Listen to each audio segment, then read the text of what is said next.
Vinícius Júnior, rapaz, fazendo aí um meio de campo, mudando de função, fazendo meio de campo entre Flamengo e Jorginho.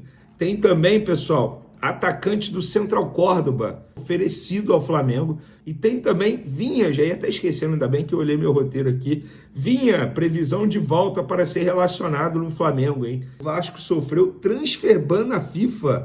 Por que será? Qual dívida que chegou à FIFA e o Vasco foi punido? Também vamos atualizar aqui a situação do Alcaraz, temos atualização sobre isso. Tem jogador que pode ser devolvido ao Flamengo após novo ato de indisciplina. Tem também Flamengo e Corinthians brigando por atacante. Será que é verdade isso? Mas antes, pessoal, aquele pedido para você se inscrever no canal, soltar o dedo no like, ativar a notificação, compartilhar o vídeo com os amigos, com as amigas. Vamos fazer o canal crescer cada vez mais. Conto com a sua ajuda. Vamos para as informações. Pessoal, o Flamengo quebrou um protocolo aí, mostrando mais uma vez, enfim, que a comunicação de fato evoluiu bastante no Flamengo. E o Flamengo divulgou dados de desempenho de jogadores no empate em 0-0 com o Botafogo. Luiz Araújo, por exemplo, percorreu mais de 12 quilômetros. Para ser mais exato, 12,5 km, com 26 sprints e velocidade máxima de 33 km por hora, representando seus melhores índices em 2025. Ou seja, Luiz Araújo bateu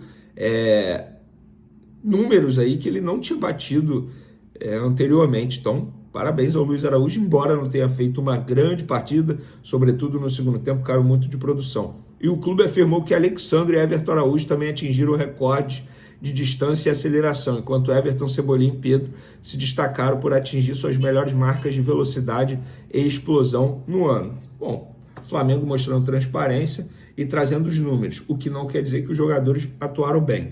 O Cebolinha foi mal, o Everton Araújo, na minha concepção, foi mal, o Alexandre jogou muita bola. Então, óbvio que é sempre importante sabermos os números. Pior é se o jogador joga mal e não percorre nada, não dá sprint, enfim, pelo menos tem algo de bom nessa história aí. E por falar em jogar bem, tem um jogador que eu gosto bastante, que está muito próximo de voltar ao elenco do Flamengo, a ficar relacionado pelo menos.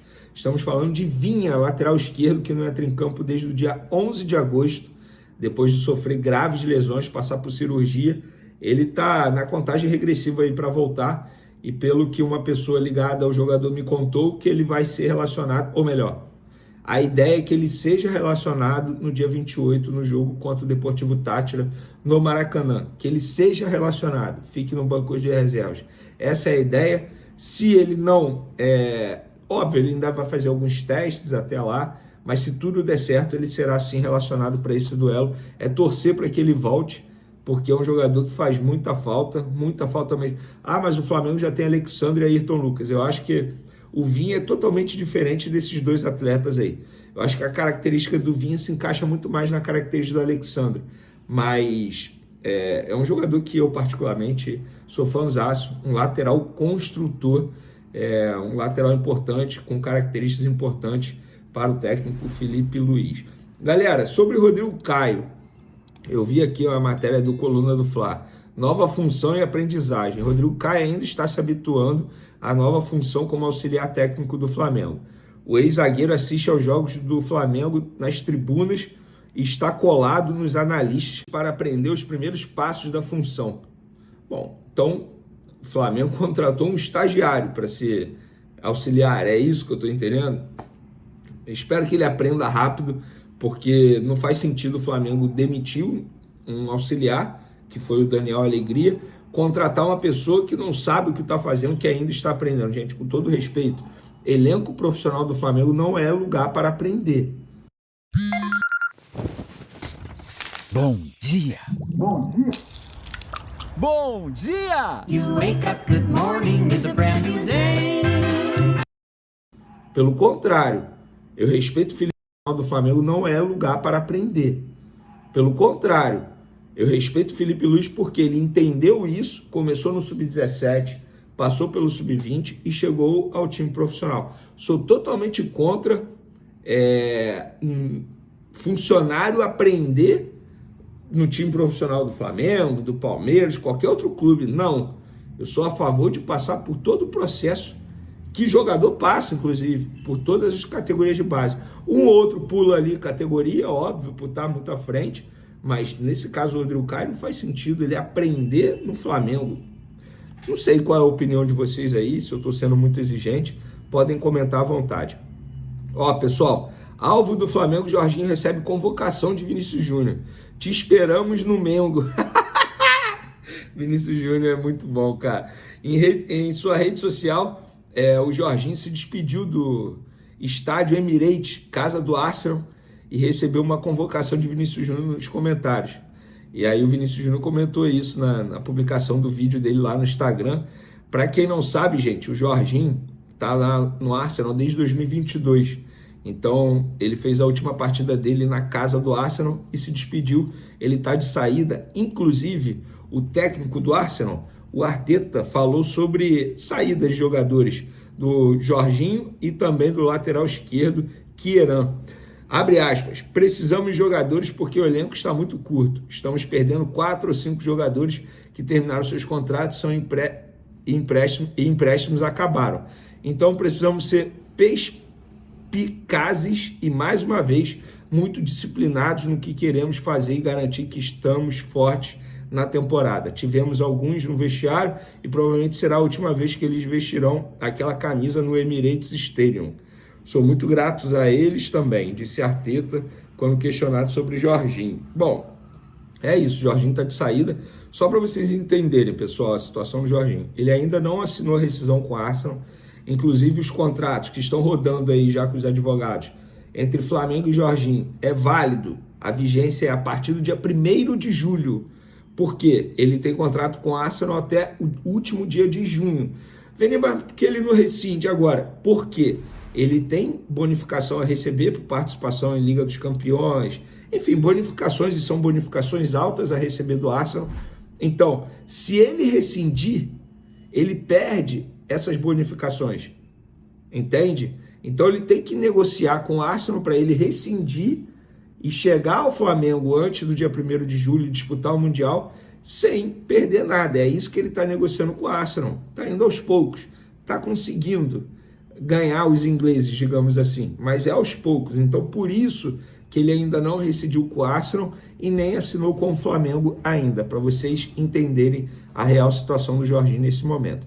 Galera, falando de Flamengo e Botafogo da Paraíba nessa quarta-feira, o Flamengo está muito desgastado fisicamente.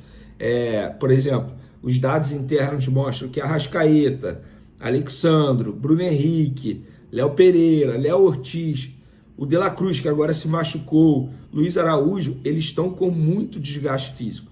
Então, desses jogadores aí, eu arrisco a dizer que alguns podem nem ser relacionados para o jogo contra o Botafogo da Paraíba. E na boa, pessoal, zero problema. Falei hoje no SBT, vou repetir aqui no canal Vini Casagrande.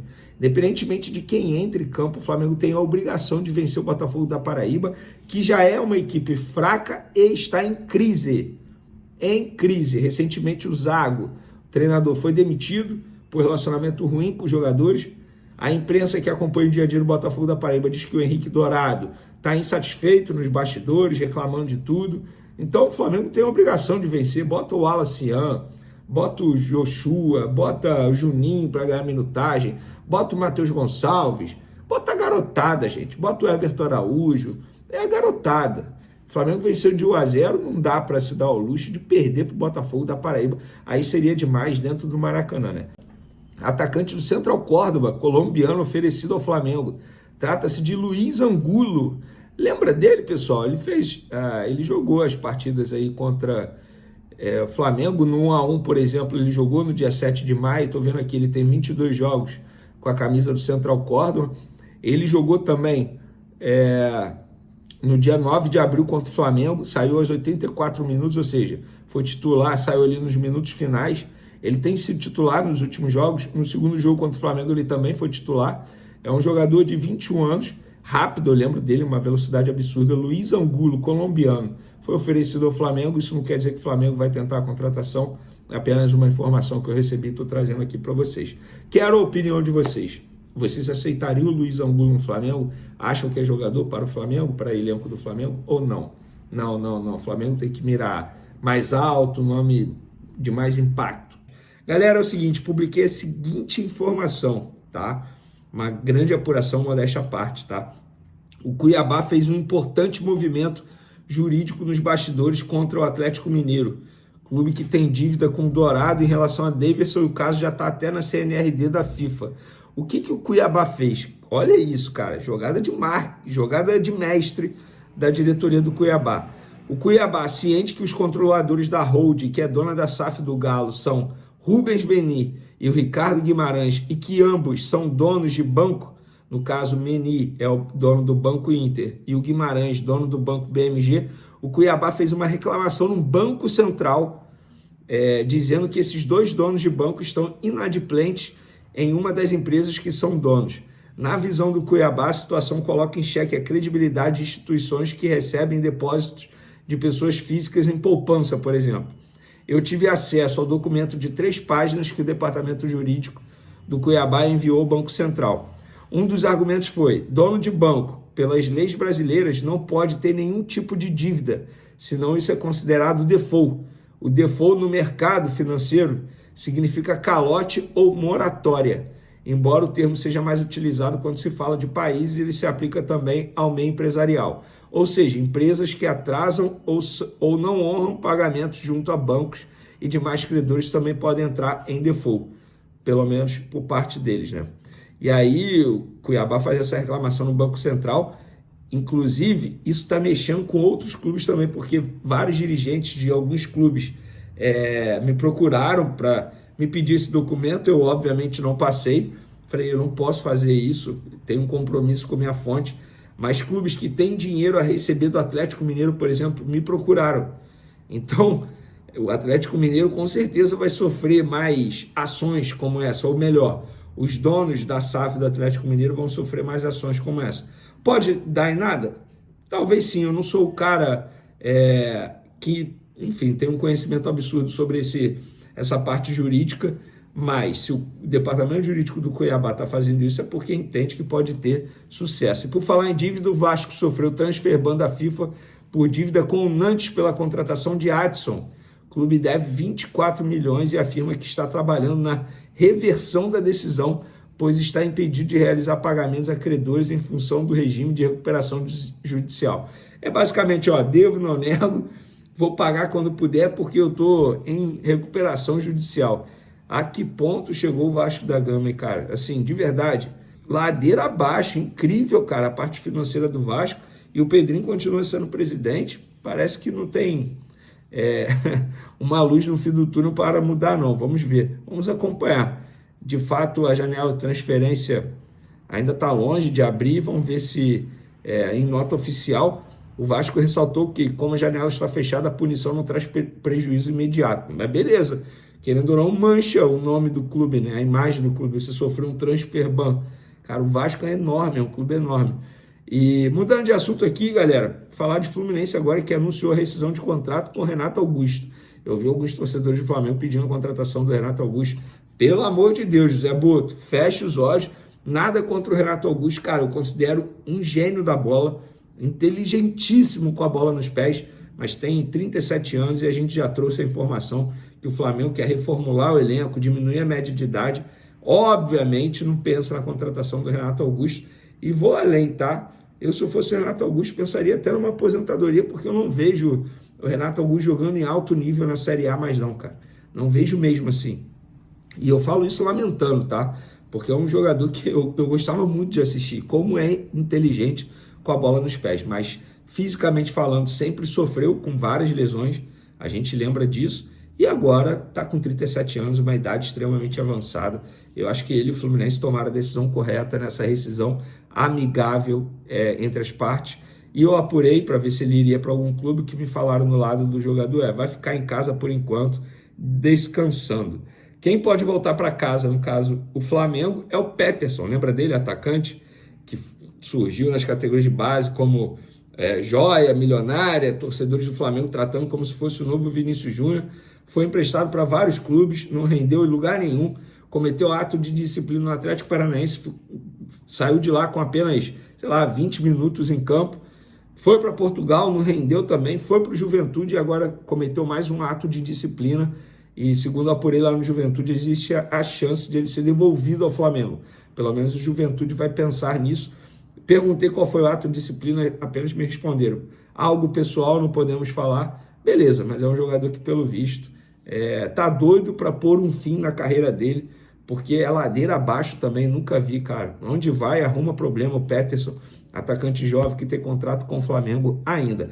E por falar em atacante, o jornal o Globo trouxe uma informação aí envolvendo Flamengo e Corinthians brigando por atacante. Nós já falamos sobre esse atacante aqui recentemente, Wesley, do Al Nassr.